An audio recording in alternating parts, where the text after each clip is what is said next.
নমস্কার বন্ধুরা, আমি রিনা। আমার চ্যানেলে সকলকে স্বাগত জানিয়ে শুরু করছি আজকের রেসিপি চিকেন কালাভুনা। তাহলে চলো শুরু করা যাক আজকের রেসিপি। প্রথমে আমি একটি শুকনো খোলায় গোটা মশলাগুলিকে ভেজে নেব। এতে নিয়েছি গোটা গরম মশলা, 2টো শুকনো লঙ্কা, 2টো তেজপাতা, জিরে, রাঁধুনি, ধনে ও কিছুটা কাস্তুরি মেথি। এবার আমি সাদা তেলে পেঁয়াজের ব্রেস্তাগুলিকে ভালো করে ভেজে নেব।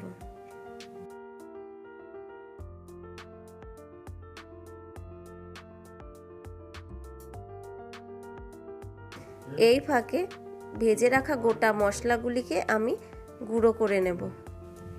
এই দেখো বন্ধুরা, আমার পেঁয়াজের ব্রেস্তাটা ভাজা হয়ে গেছে। একটি ছান্তার সাহায্যে প্লেটে তুলে নিচ্ছি। এখন আমি মাংসটাকে ভালো করে ম্যারিনেট করে নেব। এতে কিছুটা হলুদ, কিছুটা আদা রসুন বাটা ও একটু সর্ষের তেল দিয়ে আগে ভালো করে মিশিয়ে নেব।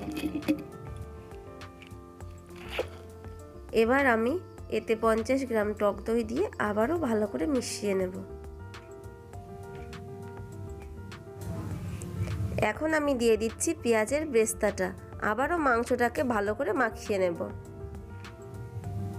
মাংসটাকে ম্যারিনেট করে 20 মিনিটের জন্য আমি রেখে দেব। এখন আমি তেলে গোটা গরম মশলা ফোড়ন দিয়ে তাতে কিছুটা জিরে ও কেটে রাখা পেঁয়াজগুলি দিয়ে হালকা করে ভেজে নেব। এখন আমি এতে ম্যারিনেট করা মাংসগুলি দিয়ে দিচ্ছি।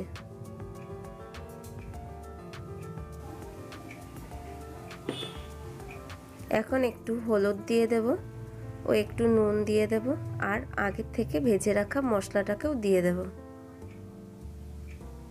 দিয়ে ভালো করে মিশিয়ে নেব।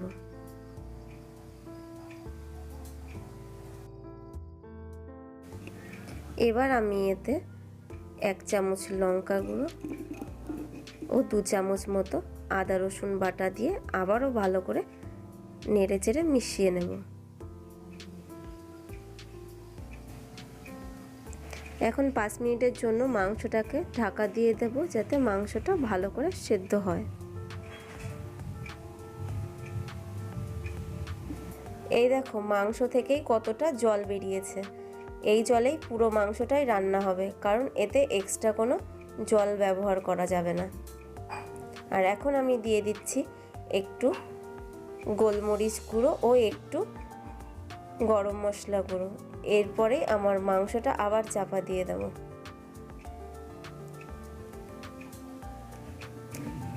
এখানে ভালো করে খেয়াল রাখতে হবে যাতে মাংসটা নিচে না লেগে যায়।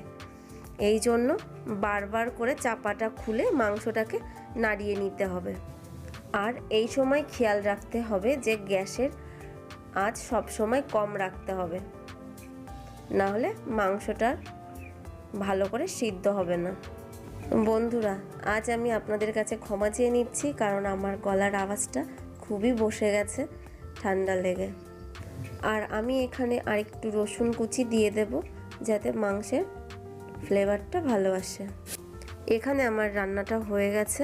আমার রান্নাটা আপনাদের কেমন লেগেছে অবশ্যই লাইক, কমেন্ট, শেয়ার করে জানাবেন, আর আমার পেজটিকে ফলো করে দেবেন। ধন্যবাদ।